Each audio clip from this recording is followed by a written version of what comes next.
So, welcome everybody. My name is Claire Wintle. I work at the University of Brighton. I'm the director of the Centre for Design History, and I also teach on our Masters in Curating Collections and Heritage. Welcome. I just wanted to begin by giving a content warning. This afternoon's event contains themes of child sexual abuse, and it may be triggering to some people. So I'd like you to all look after yourselves. If you need to step out for any reason, get a drink, take a walk, whatever, is absolutely fine. Please do that. I'd like to thank colleagues at Ditchling Museum of Art and Craft and the speakers, and also the Centre for Design History for contributing to the funding of this event. I just wanted to say a little bit of an opening word about about the event today. We are going to record the event today. There's some information about the recording and what that means on your chairs. If you would prefer not to be recorded and you think you are being recorded, the recording's here, and this is what's being recorded. But if you, especially when we get to the questions, if you decide that you don't want your question recorded, that's fine. Just let Georgina know before you leave, and we'll just edit that bit out. It's not a problem.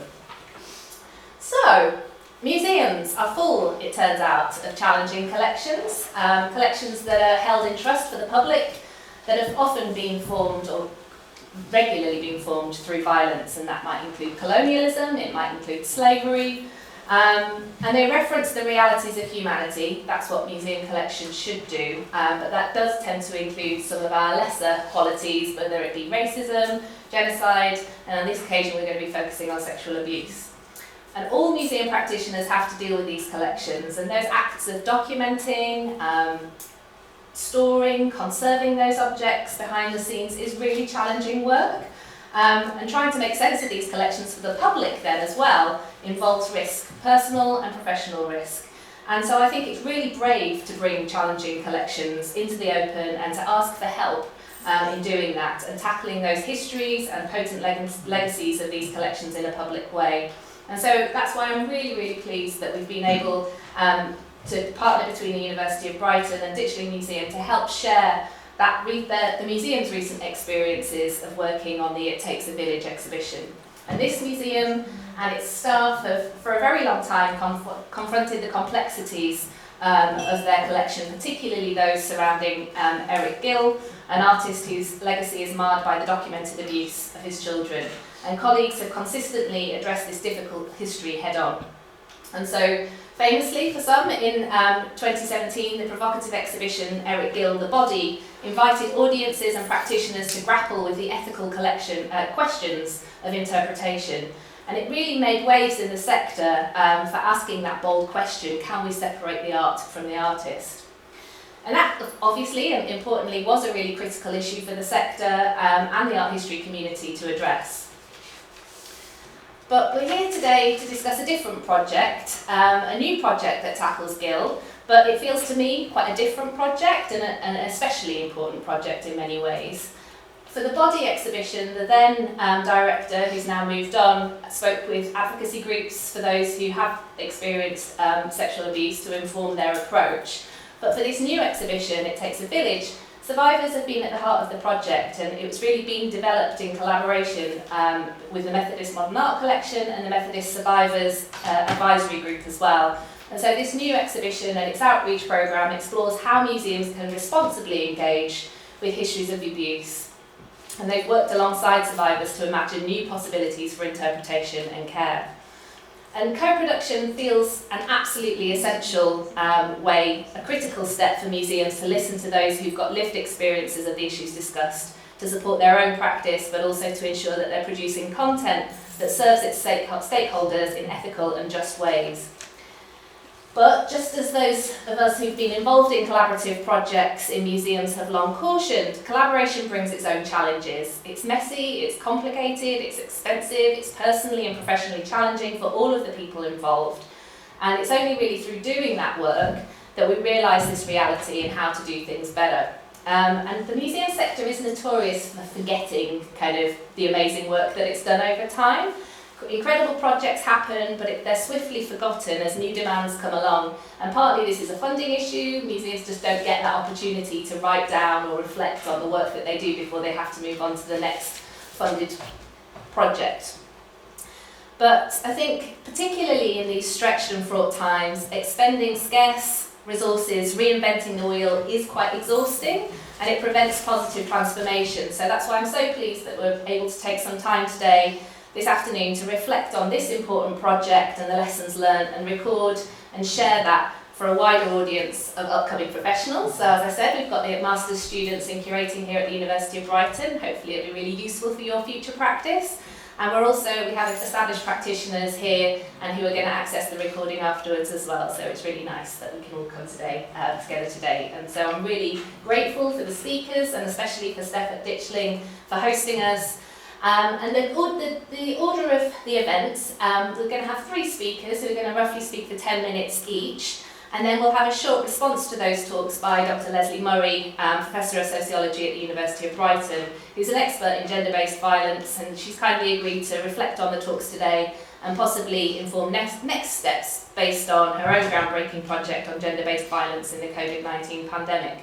And that project, as she'll explain, included the commissioning of artworks in the UK and Mexico to respond to first-hand accounts of gender-based violence. And there will be time for questions after everybody's spoken, so please do save your questions up. So I'm going to introduce the rest of our speakers now, so that I don't have to keep popping up. So first of all, Steph Fuller is the current Director and Chief Executive of Ditchling Museum of Art and Craft, and her professional practice is people-focused, develops new and innovative ways to engage people with culture, and co-producing, collaborating and co-creating with communities. Dr. Anne Summer is an art historian, an extremely experienced museum professional, including as former director of the Barber Institute of Fine Arts and Barber Professor of Fine Art and Curatorial Practice. She's the outgoing chair of the management committee of the Methodist Modern Art Collection, a role that she's had for 7 years. And as well as leading the collaboration from the Methodist Modern Art Collection, she also had previous experience of working with Gill-related collections as head of fine art at National Museums of Wales. And Anne's going to be beaming in from Leeds. I'm delighted that technology's made this happen. Anne is here. Whether or not we'll see her on the big screen is yet to be investigated. We're just having slight technical problems here, but she's waving, okay. Hopefully by the time we get to Anne, things will be smoothly sorted. We're really privileged to be joined by Fiona, who is a member of the Methodist Survivors Advisory Group that's generously worked with Ditchling and Methodist Modern Art Collection to realise this project, and they're going to be talking about their perspectives of the project as well. So thank you very much for joining us and being so generous with your expertise and reflections. We'll start with Steph, if that's okay.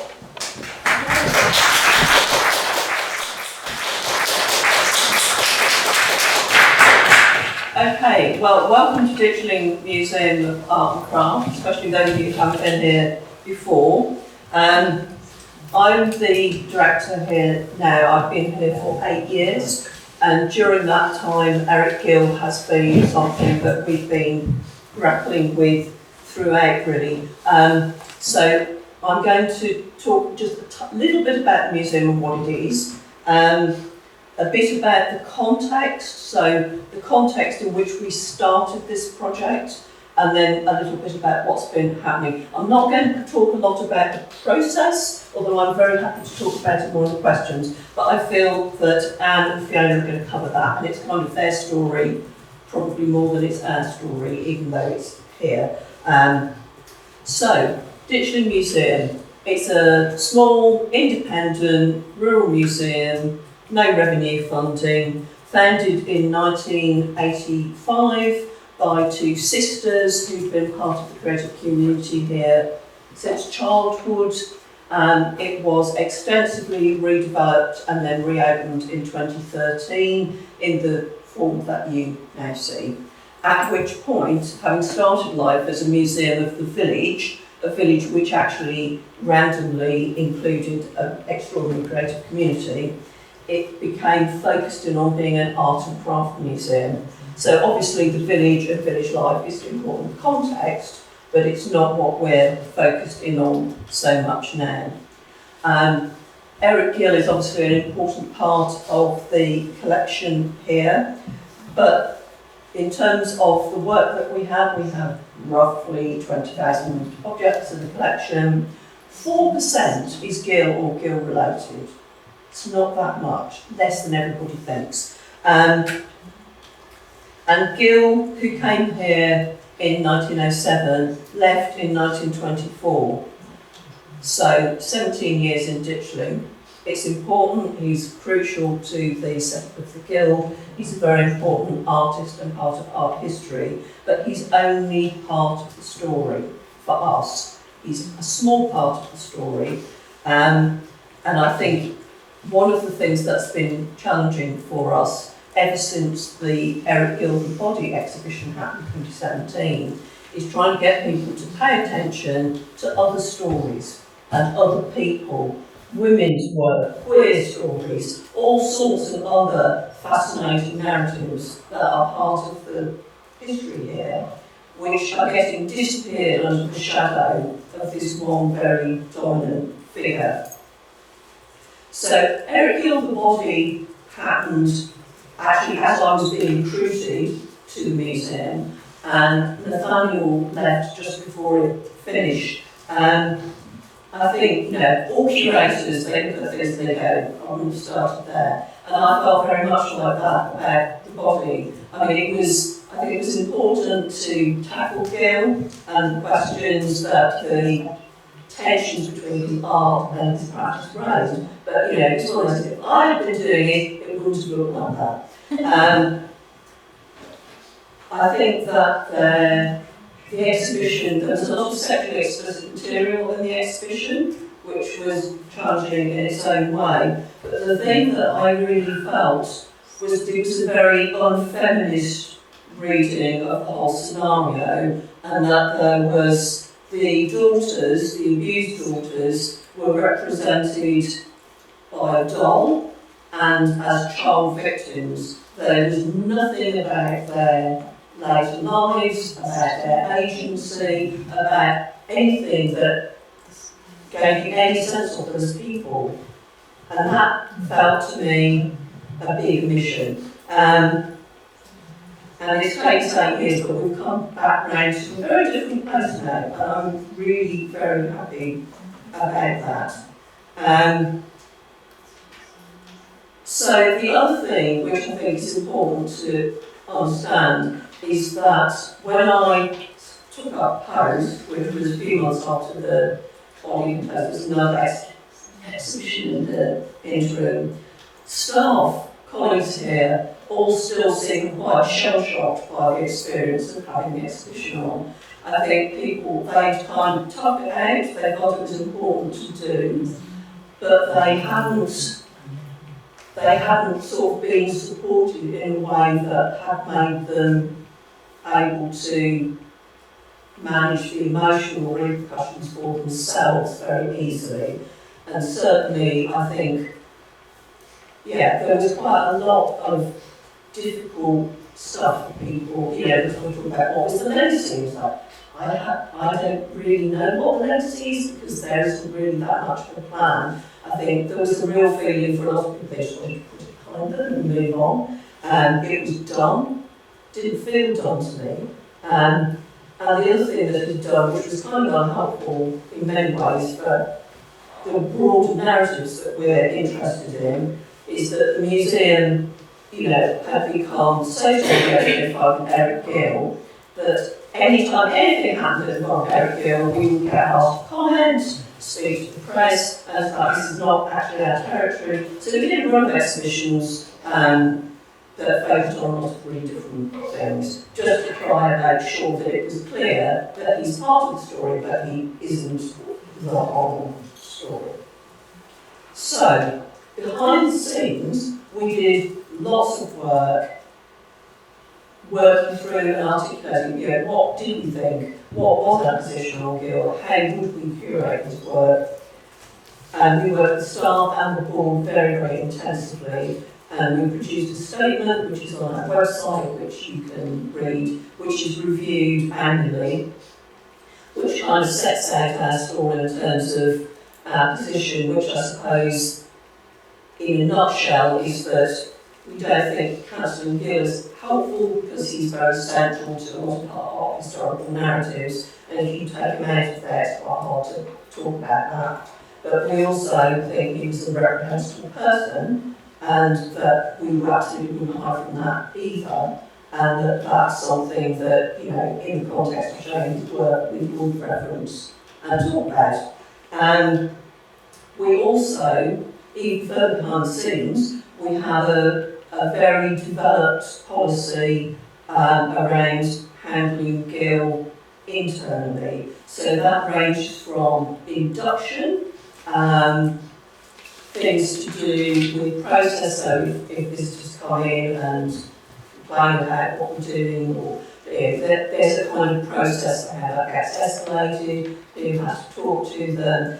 We're very mindful of our duty of care to all staff and volunteers, so that people are not exposed to things that they don't want to deal with, and that they have an opportunity, they can absent themselves, they don't have to be in that conversation, they don't want to go there, we'll find a way for that to be enabled. So there was lots going on behind the scenes, not so much visible.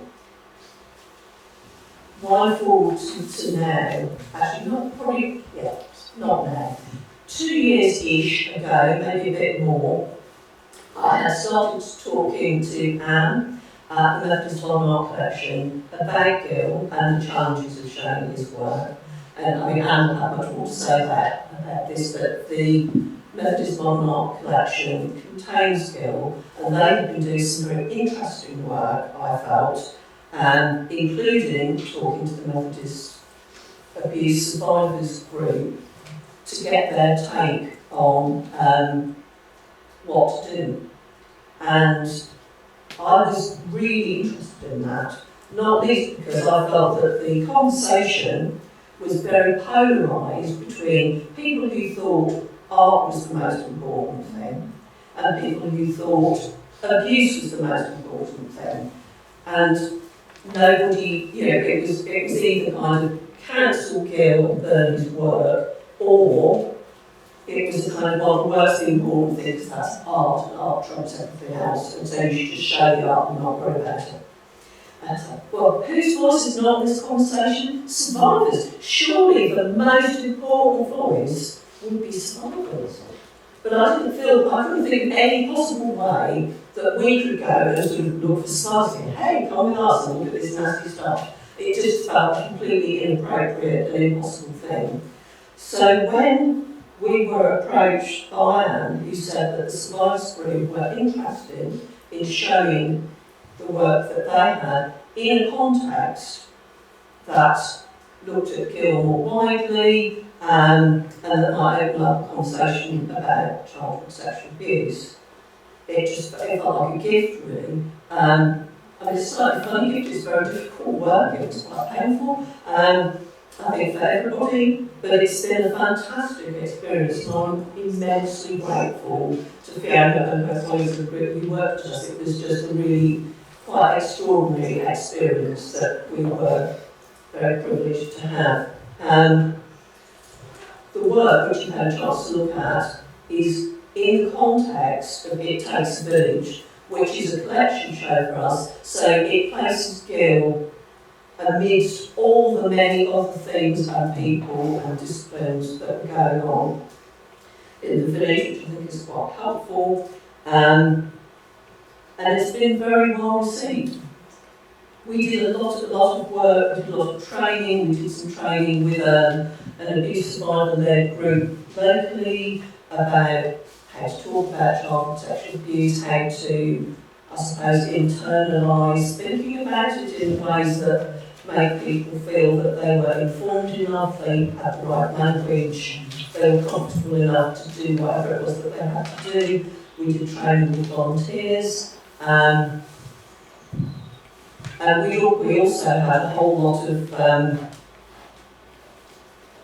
disaster training centre far too dramatic. But we thought through a lot of scenarios, what if there were protests, what if people coming down to work, all sorts of potential negative things that could happen. I'm very happy to say none of those things have happened. And we've had very little negative pushback at all. We've had one piece of press that seemed to completely fail to grasp what the co-production process was, and that surely somebody was unhappy with the outcome. Was I unhappy? No. Were the survivors unhappy? No. You know, but there must be, I don't know, it was a very interesting thing. I spent a lot of time talking to journalists about co-production and completely really failed to explain to them convincingly what it was. So I must try harder next time. But I think, it was what it was. But I think as you all have seen, the display has been located in an area where it's possible for visitors not to have to confront it. We have lots of content warnings on the website, at front desk, before you go into the room. So we're keen that people don't kind of go in there and discuss something that they're not expecting. But yeah, by and large, I would say we've had some very moving responses from people too, who have spoken about their own experiences, or who have worked with survivors in various ways, who have all said very, very good things about the sort of thoughtfulness and sensitivity of what's there, and how good it is to see the direct voices of survivors in the room. I'm going to stop.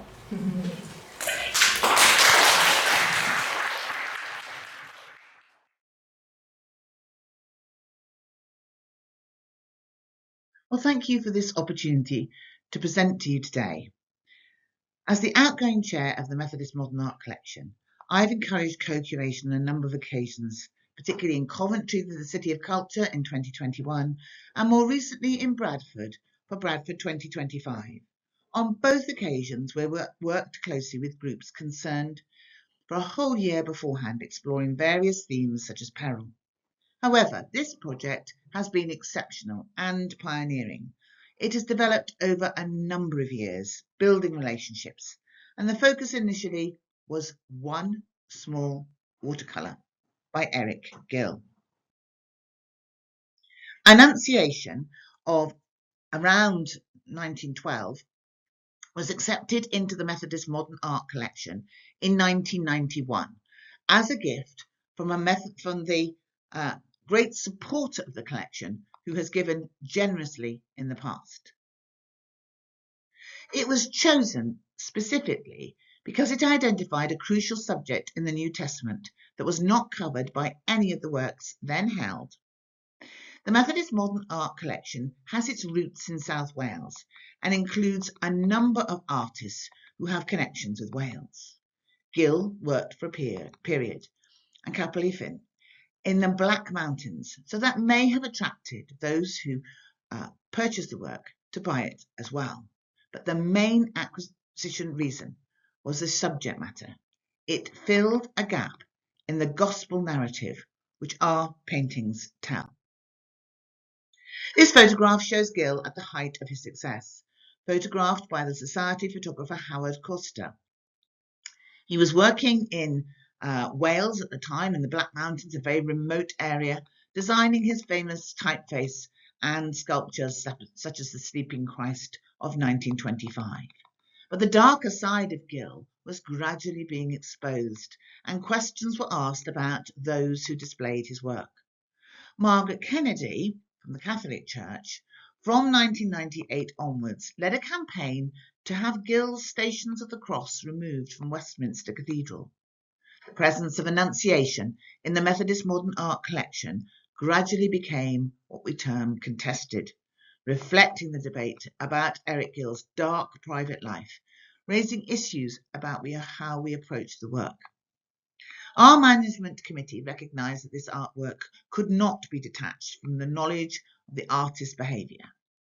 Following a pioneering exhibition here, of course, at Ditchling in 2017, entitled The Body, which explored how Gill's biography impacted modern audiences' appreciation of his work, the Methodist Modern Art Collection Management Committee, which was just about to display the work in Haywards Heath Methodist Church, withdrew it from public view.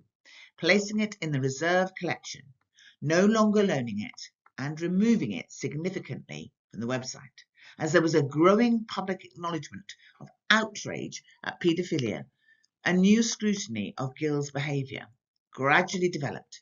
Many museums removed their works from display completely, such as Tate. Now, in January 2022, an activist climbed up the facade of the BBC Broadcasting House in London and attacked the statue of Prospero and Ariel by Eric Gill, possibly one of the best known of his works. It's on the front of Broadcasting House and is seen by millions of people daily around the world in their news coverage. At that time, in light of growing public controversy surrounding Gill's work, the management committee decided that the status of the artwork should be reviewed again. I returned from sick leave in April of that year and was asked to make this a priority. It was decided to consult initially with the Methodist Survivors Advisory Group, MSAG, to take on board their responses to the work and to be led by their reactions to it, co-curating a new approach to this watercolour. By May, I was visiting Shropshire and meeting the group for the very first time. We also looked at that during that time when we were introducing the painting to the group at other depictions of the Annunciation, how it had been shown in the past, that moment when the angel Gabriel with his vibrant rainbow wings addressing the Virgin, telling her that she will be giving birth to the Son of God, which is outlined in Luke chapter 1 verses 26 to 38. So these two works are most definitely works that may well have influenced Gill in his depiction. I think it's really important as well to note that this is the only Annunciation that Eric Gill produced in his career. So the famous words that were spoken by the angel and by Mary were shown in the earlier work by Jan van Eyck, Behold the Handmaiden of the Lord, and those words are upside down actually, seen from God's perspective. And in the work by Eric Gill, Hail full of grace, that is the words are actually back to front because the picture was used in a mirroscope. So both these pictures undoubtedly give an impression of the works that would have influenced him. Rossetti is particularly interesting because it's set in a bedroom and you see the Virgin really cowering on the bed as she's offered a lily, a symbol of her purity. Now, having introduced the work, giving the background to the picture, the fact that it was used in a mirroscope for family entertainments, but also for village entertainments as well, I presented the biographical facts to the group, who Eric Gill was, and also explained about his sexual abuse. And we therefore worked together to think about what actually we were going to do with the picture. And I brought with me to that meeting some options which the management committee had considered: returning the work to the donor, transferring it to another relevant institution, disposing of it by sale, or placing it on long-term loan to another museum, and then retaining it and explaining it. So at all times, the group made their own decisions. We talked together, they debated amongst themselves, they debated with me. And we met again in the October of that year, and I'm showing you the slide that I shared with them on that occasion. We looked at what we talked about first of all, and how we were going to move forward in the future. So we talked about the fact that we had fed back to the management committee the general appreciation from the MSAG that an open discussion was actually taking place.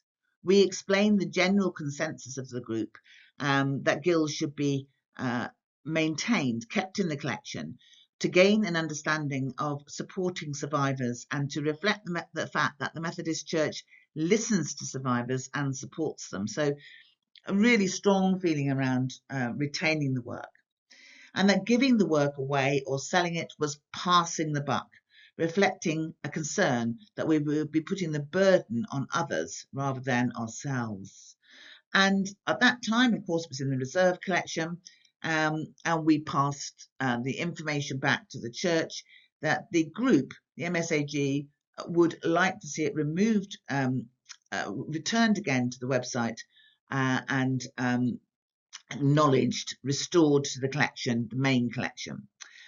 They also raised the fact that the Annunciation as a subject should be discussed and interpreted theologically, as it was about submission, Mary potentially not having any choice.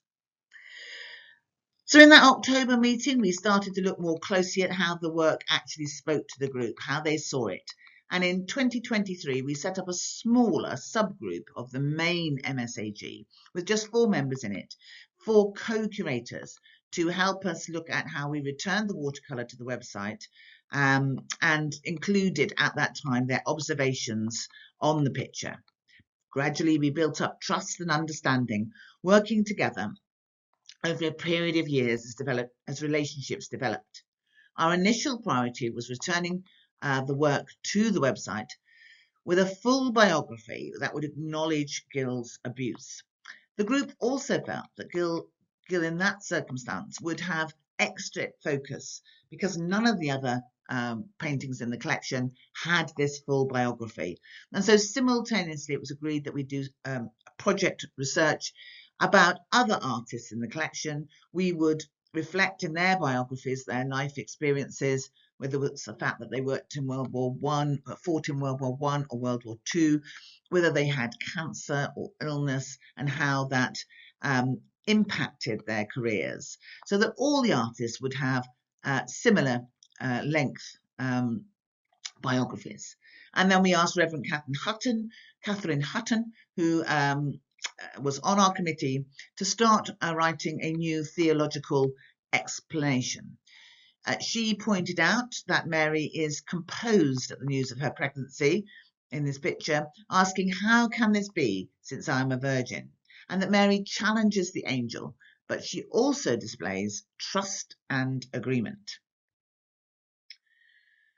We asked the members of the co-creation group how they read the work, and their responses are very interesting. One said, "The bedroom setting makes me feel very uncomfortable. It is a small space with no escape route.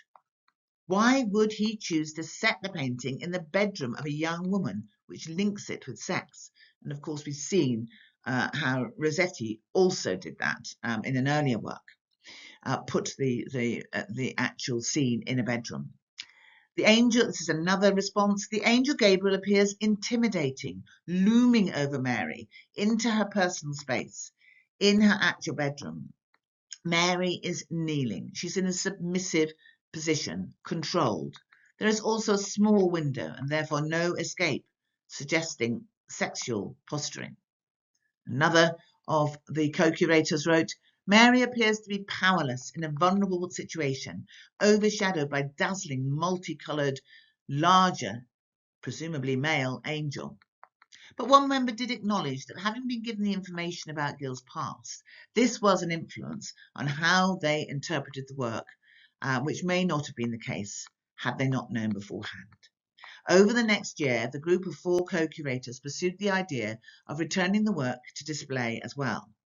I had already had a conversation with Steph Fuller here about our project, about what we were doing. And I was working in Eastbourne, where we were sending the collection in March 2024, and decided to come and see Steph again here at Ditchling. My approach turned out to be timely, because Steph and the team at Ditchling were wanting to put together a new exhibition about life in Ditchling and broad artistic talent, and to include Gill, acknowledging his abuse.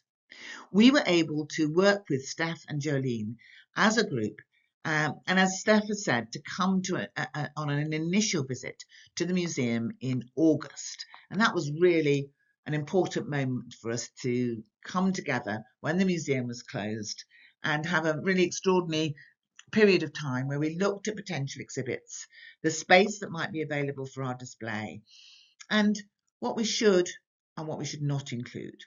It was on that hot summer day that the group gradually developed an emphasis on the daughters, Betty and Petra, their lives and their successes, so that the focus is not entirely on Gill.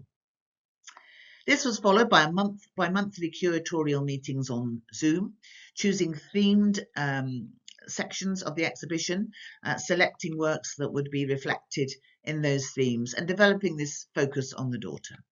As one survivor, Sarah, put it, discussing sensitive topics such as abuse can be challenging. Traditionally, people have tended to avoid the subject, conceal it, or overlook the perpetrator's actions by focusing on their positive accomplishments.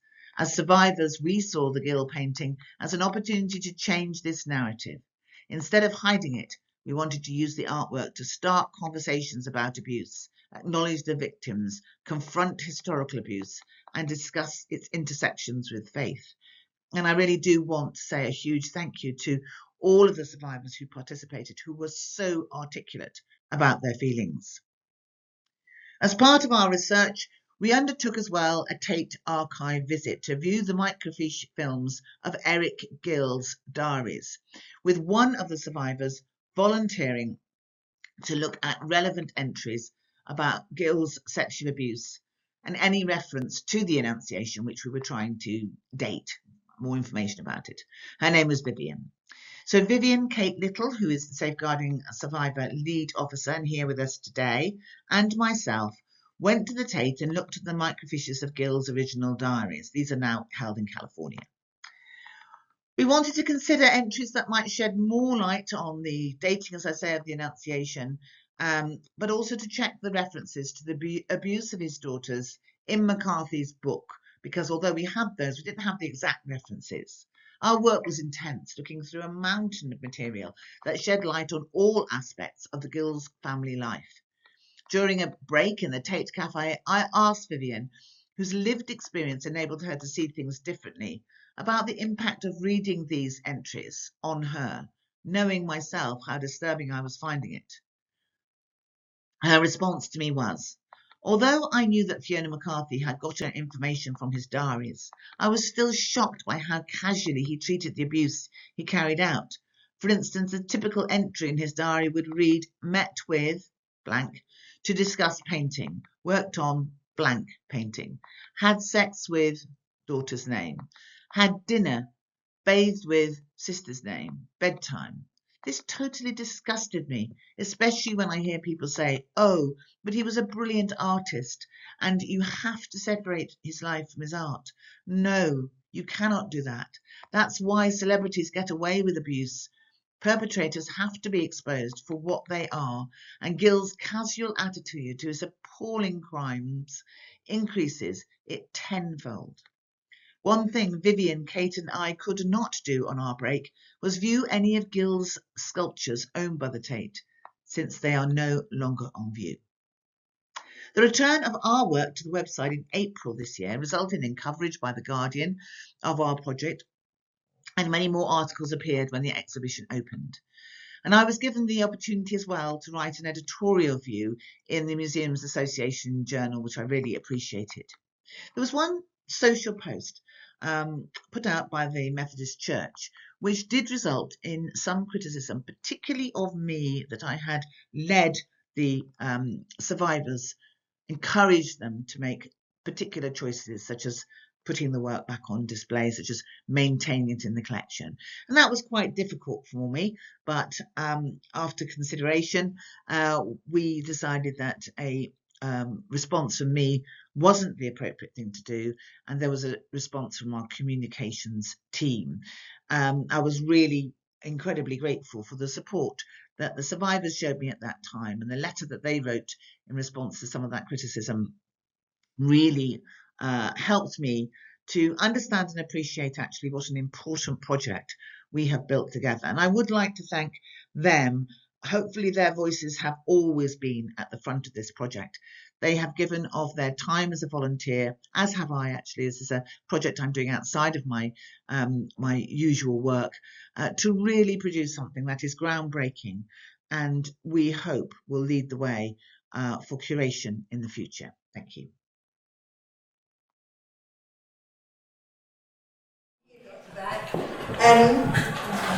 I'm Fiona, I'm one of the survivors from the group. I don't go around saying that every day of my life. I live my life without ever having said, I'm a survivor. But in this context, it's kind of relevant. Mostly what I call myself is a veteran, because I have seen how society does or doesn't respond to incidents of abuse over the years. So I think what we brought to the discussions was a way of looking at some of the whitewashing thinking that was prevalent right through society, which is how people get away with it. And I'll only use this word once, and then I'll be polite, but a lot of it was about bullshit busting, if I'm honest, is looking at stuff and saying, you are being asked to think something that really doesn't bear close examination. You're being gaslighted by people who have probably also been gaslighted. So how did we start? I mean, it starts with the picture, but we very quickly moved on from this one picture, because what we wanted was to use that to have a proper, nuanced conversation about these battle lines that Steph talks about, where you're either for or against the victims, and victims are hysterical, misinformed, emotional, ignorant people that don't know what they're talking about. They were in the room, they do know what they're talking about. But I also understand the loss of something you love. If there's an artwork that you love and you find out that it's in some way tainted, that's a loss. So we're dealing with some very deep emotions here.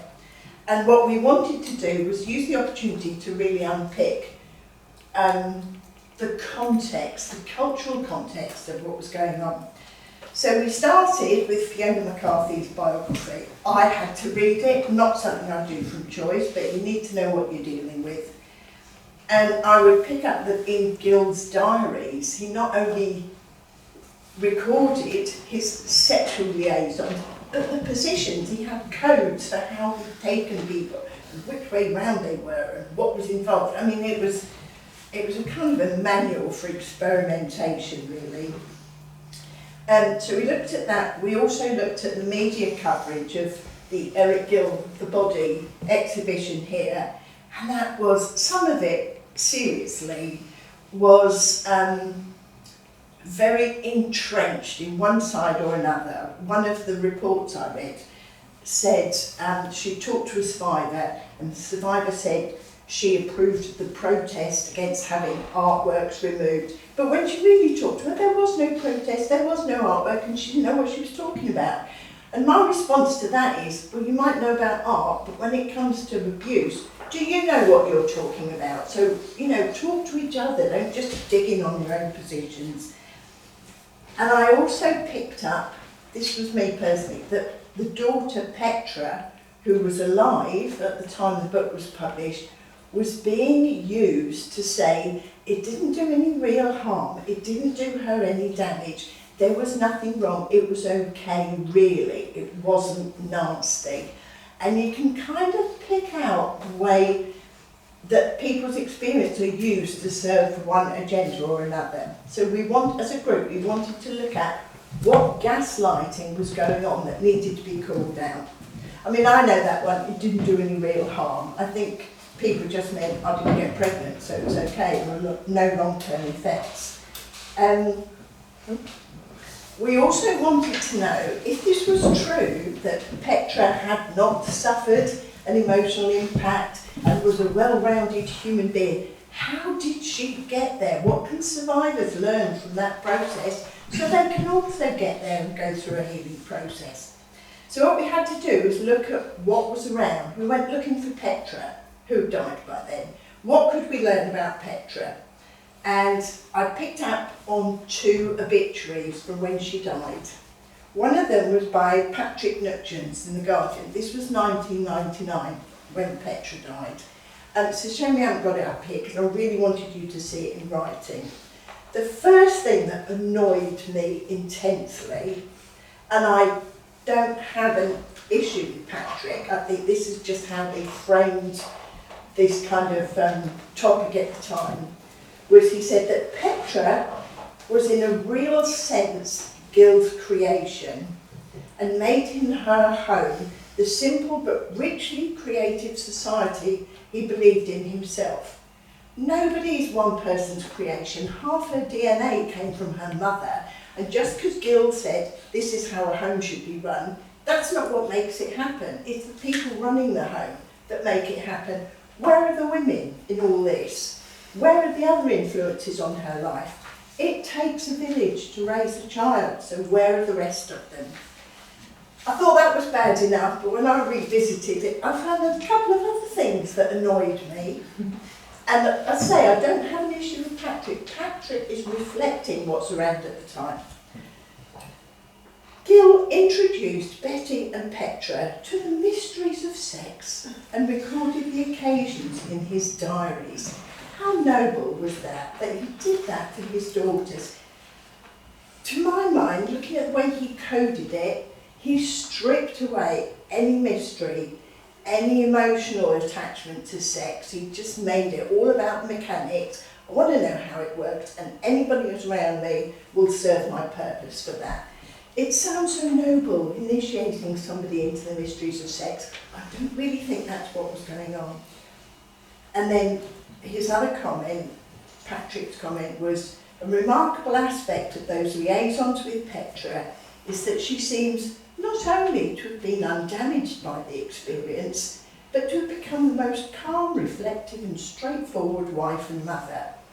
When I asked her about it, shortly before her 90th birthday, she assured me that she was not at all embarrassed. We just took it for granted. Okay, she was 90 when she said that. But I do believe there is a point there that they weren't made to feel shame about it, because Gill was having sex with everybody. They were homeschooled, nobody was teasing them at school. They were pretty much home church. Gill had his own church, and I think if anybody dared go after the girls for being hussies, they'd have had to go after Gill. So I think in some ways they were very protected from the shame and embarrassment which so many survivors of abuse have had to put up with. So that's a male perspective of victory. The other one we looked at was Lottie Hall in The Independent. The real Petra Tegetmeier was far more vital and ebullient than the male gaze ever gave her credit for. So she wasn't just a woman that could stand still to be drawn or sculpted or whatever. In another era, I could imagine Petra having a second career as a child therapist. She had an intuitive grasp of human dilemmas and could convey comfort and affection without the need for many words. She was devoid of condescension, brilliantly combined self-mockery with a subtle self-assurance, and was without a doubt one of the most knowing people I have ever met. That's a very different picture of Petra. That's from someone who recognises that Petra will have been on a journey. And I think looking back over her life, at the time when it was happening, she may not have known that this wasn't normal. But there will come a point at some stage in her life when she realised what she was experiencing wasn't what other people were experiencing, and that actually he wasn't normal, so in some ways she wasn't normal and you don't talk about it. But Petra had lived long enough to live through the Orkney child abuse scandal, the what's the other one? The Cleveland child sex abuse scandal. She died in 1999. Do you know when Childline started? Before that. I have got it on the date here somewhere. Anyway, I'll come back. I think it was 1986. So Childline had been going, and this stuff was out in the open when Petra was kind of outed by the book, if you know what I mean. So then something very interesting happened. We said, oh, we really like this obituary from Lottie. She really sounds like she knows Petra and had a proper talk with her. And Steph said, oh, I know Lottie, shall I see if she'll come join you for a meeting? We were like, yes, please, bring her to a meeting. So we had a Zoom meeting with Lottie and we were able to ask her lots of questions. And the one thing she said that really put my mind at rest was she said Petra wanted that information out there. She wasn't just outed by this book. Fiona McCarthy had a long talk with her and she said, it's been covered up long enough, I want this information out there. So she was actually behind the move to expose this history. She wasn't an unwitting victim of being outed, and that was really important that we knew that.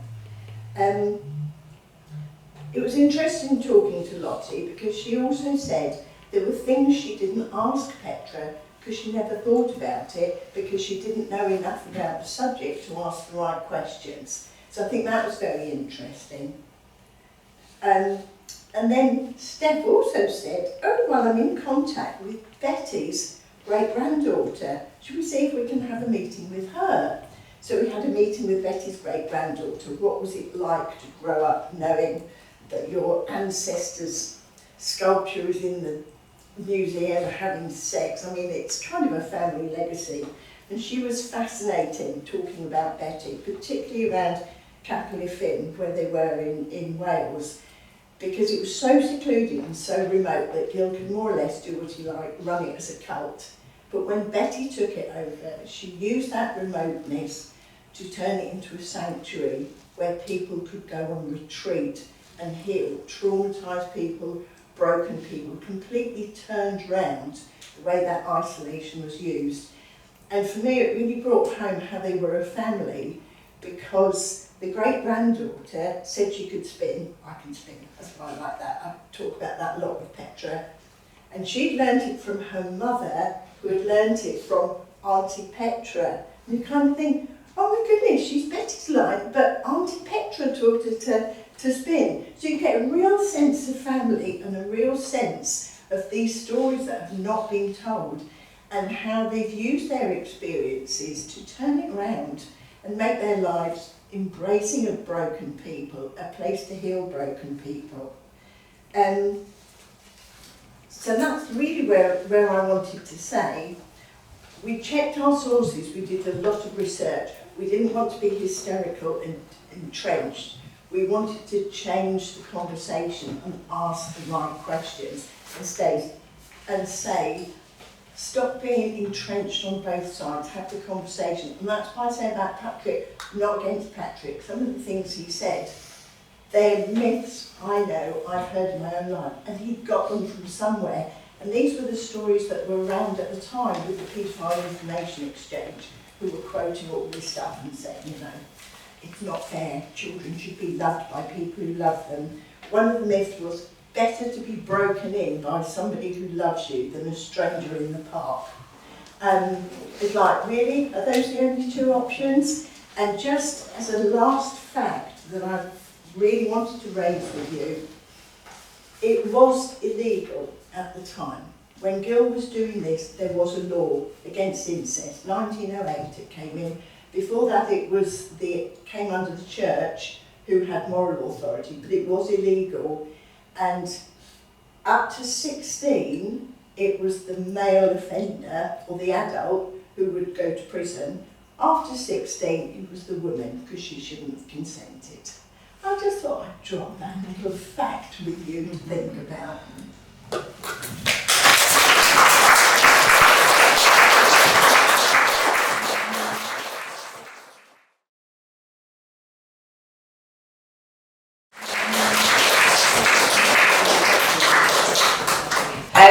But just to say thank you so much to Claire for inviting me along. I am, as Claire said, a sociologist, and I'm a spatial sociologist, but also I am a visual sociologist, so I do have, my research has some links very much to what is being said today, and I have 3 points of response to Steph and Fiona, which, before I go on to talk about the project, and hopefully I'll be able to link directly onto the screen to show you some images.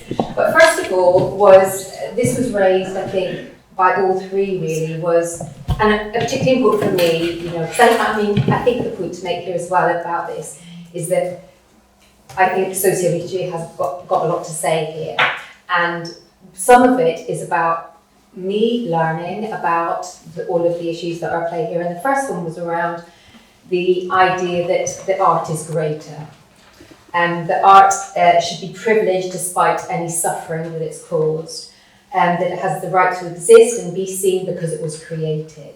And I think that underlines some of what I've seen about the dialogue and the critique around particularly the events in 2017, but then more recently around the statue of the BBC. And I was looking up some of the journalist responses to that controversy at the BBC, and just thinking about the language, because of course the language is really important here. And John Sturgis in The Guardian said around that, he talked about Gill's astonishingly dark and abusive appetite. I just thought, you know, it's kind of a creative language that's being used to paint something in a particular way, which takes away from what actually he did and what he caused to people. So that was the first thing, was about that idea that art is privileged among, above other things, and therefore that it takes precedence. And then, and this relates to me, my being a spatial sociologist, I was thinking about the way that art makes place, and I think that's particularly important here in Ditchling, because I think I read that one of the critiques around Gill's work being put into storage here was that that Gill makes Ditchling. He makes Ditchling a place, and therefore we need to celebrate that. And actually, you know, that's showing a misunderstanding of what place is, because place is not something static. Instead, it's something that changes, and we have it can be changed through all sorts of processes and experiences, and it can be changed through the way that we use art in a particular way, of course, and that's the great thing about what's going on here at the museum, that it's doing exactly that. It's changing Ditchling as a place through the story of art and through the stories of the artists here. The idea that this idea that place is static, what that does is it kind of excuses, again, this in the same way that this privileging of art, it excuses the suffering that could be caused through art, and it can re-victimise as well, which I think is something that happened through the way that some of those discussions were reported in the media and in the art world, I think. And then the third point is, and I think it's the most important point, which is about this idea that art is something that's impassive, when in fact, of course, it's very emotive, and it only makes sense, in fact, through the emotions that it evokes, the way in which it tells a particular story, and the way that's ongoing. So again, that's not set. That's a story that changes all the time through different works of art. So therefore, it's about lived experience and the way that people respond to particular works of art makes those works of art. So they're not works of art in themselves, they're only works of art because of the way people respond to them. And so if we think about, I was just thinking about Gill's statue at the BBC and the way it was put back up, with this screen in front of it, with a QR code. That's not good enough, because that's, you know, the BBC took the statue down, they restored it. I'm sure that would cost a lot of money. You know, at the same time, why couldn't they commission another piece of, if they're insisting that it goes back up, commission another piece of art that sits in dialogue with it, that tells the lived experience, that allows people to live through that piece of art and to see it in a particular way.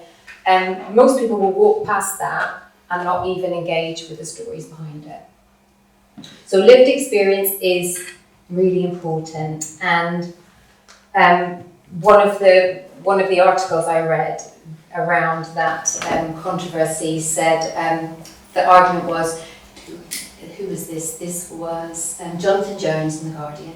He said, to argue for the cancellation of art and artists is a pretentious distraction from real life. art is real life. You can't separate the two. And in the real world, we know the difference between an actual crime and a phantom image in a painting or a film. Well, actually, that's a real misunderstanding, isn't it, of what art is? Because art is lived, is about lived experience. It's emotion, it's emotional, it's about those emotional responses, it's about the way it's created, curated, the way it's seen, and also the way it's unseen. So there's a story in a piece of art, and that is an ongoing, so it's never closed. There's always something that carries on, and of course that's what I think I think all three speakers talked about. And that really brings me to my project, which was on gender violence. This was a piece of research about gender violence, and so just to say what that means to me, what meant to us in the project, this notion of gender violence and what's important here, because you're not necessarily using that term, gender violence, but for us, gender violence was about violence that's perpetrated against someone because of their gender, but very importantly in the context of patriarchy and misogyny. And so for us, gender violence includes violence against children, and that can be violence against male or female children, or children of all genders. And actually, a paper that I've just written is about looking for children in the exhibition that we did around gender-based violence. But that exhibition was, we commissioned 10 artists in the UK and 10 artists in Mexico to respond to stories of gender violence. And we got, and the idea was that they would respond to the stories and then they would respond to each other's artworks as they emerged. And so they became kind of quite complex and layered responses and pieces of art.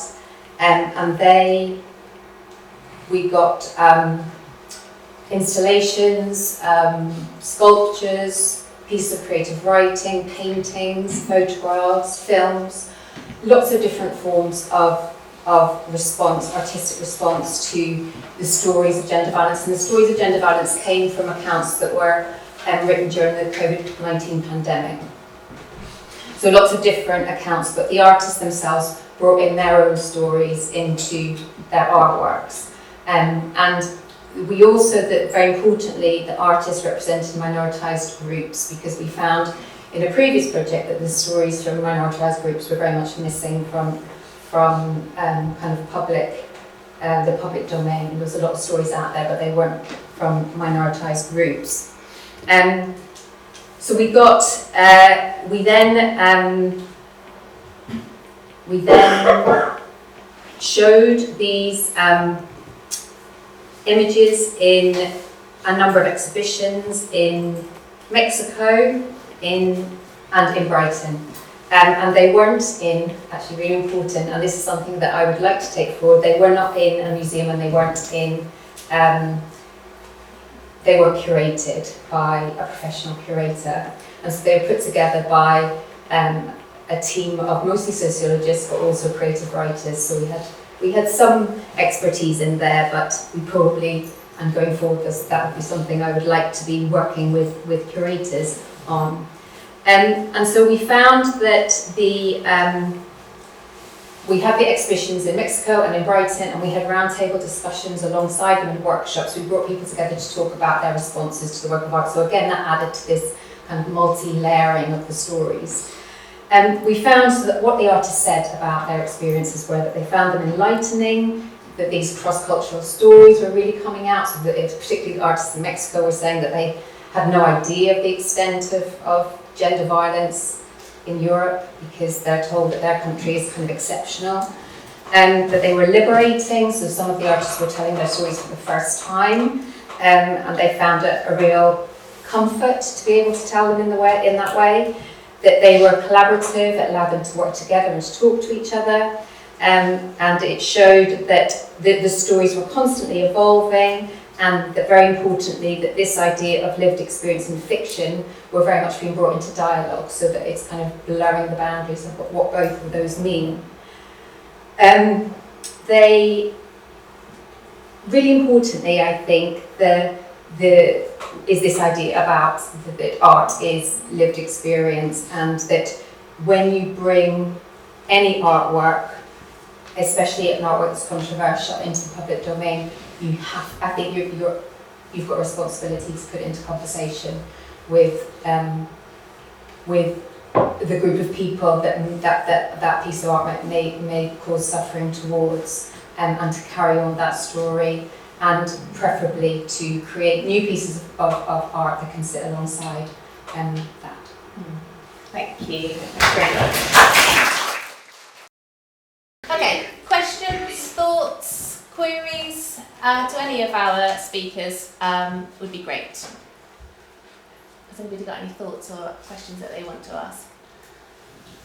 Perhaps we can start off then with a little bit more about the kind of the daily work of the collaboration, like how you work together as a group, what kinds of rules that you set for each other, what were the kind of working practices that you set up and how did they work for you?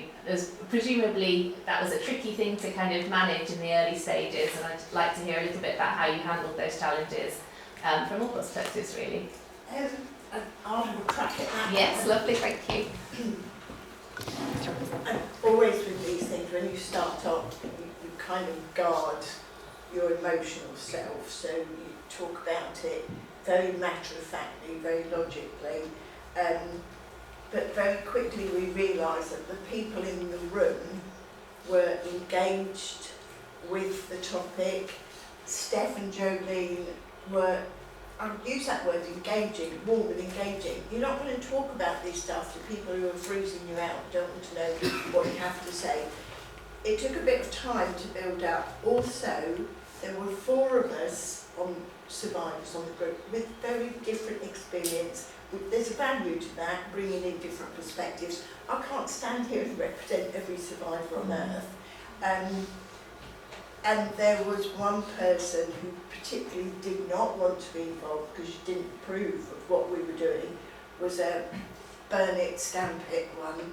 But she, by the end of it, came round to sort of say, yes, actually, that's a gut reaction and the anger's really important and the frustration's really important, but then you've got to be constructive about it. I think we mostly managed the anger, didn't we? We weren't angry and hysterical. There were times when we were a bit frustrated when we weren't able to explain, but mostly we were on a journey of discovery. We didn't know what we wanted to say because we hadn't investigated it yet. So finding a route, which was looking for Petra and Betty, and to find their side of the story, actually gave us a method to work with. And Steph added the information, we had all the questions, so that's how it worked. Can I just follow on to that and ask you about kind of whether was this the first time you'd worked with an art collection and a museum before in this work, and was that a challenge for you? In this capacity, yeah. I have a whole other life that's nothing to do with being a survivor. I was a sign language interpreter. I had done so many gallery tours for the Tate, for the British Museum, so I knew all about, not all about, but I knew about curating, I knew about how cultural approach changed. And mostly what I found with those talks was even if people took away one thing that they'd learnt, that was the thing that mattered to them. So you just kind of put out a range of options and people will respond to the one thing that means something for them. But actually co-curating, I'm not artistic, but I am quite crafty, so I kind of approached it from that kind of point. And I would say probably my approach would be to say, we all have our personal response to any piece of art, and your life is part of how you respond to it.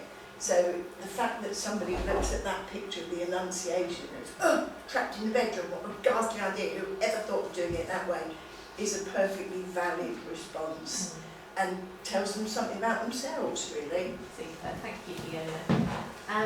Anne, did you want to come in on that? Yes, I think one of the things that I think, speaking as a museum professional, that we were fortunate with the umbrella of the Methodist Church that there was this group already set up, and so we were able to go to them. We were when you're doing community curation, obviously sometimes you're looking for a relevant group. We were very lucky to have that group that already had that connection with us, and we have had support. We have had Kate Little arranging our meetings and being there, things like going to the Tate. And Kate is the safeguarding officer for the Safeguarding Survivor Lead Officer, which sounds like a really important role in all of this as well. making sure survivors are supported and facilitating the survivor engagement work. Yeah. Thank you. Sorry, Anne, to interrupt. It was actually a journey, if you don't mind, since I came to you too, because I think you hadn't worked with art in museums before, so I think all of us were coming from different perspectives and bringing different experiences to what we were developing. But I think that was important to have a framework to have decided while it was. So I should have probably said in my presentation that while we had the 4 co-curators who were together in that group, we also reported back widely to the larger group, which is what Fiona was referencing, that there had been somebody at the beginning who wasn't in agreement, but gradually as the project moved on and we reported regularly, the wider group really seemed to understand and be appreciative of what we were trying to achieve. And the main thing really is that if you don't have visibility for work, you cannot have those conversations about it. And if you're going to put everything in store, you're simply not acknowledging ownership of those works and really giving that opportunity to have discussion and co-curation that can be incredibly rewarding, and I think Steph and I would say an extraordinary experience to be involved with, to see things in completely different light, and to be able to facilitate that has been really the most interesting part of the process. I really hope that this will be something that we can take forward in the future to help other institutions who might feel anxiety about going down this path.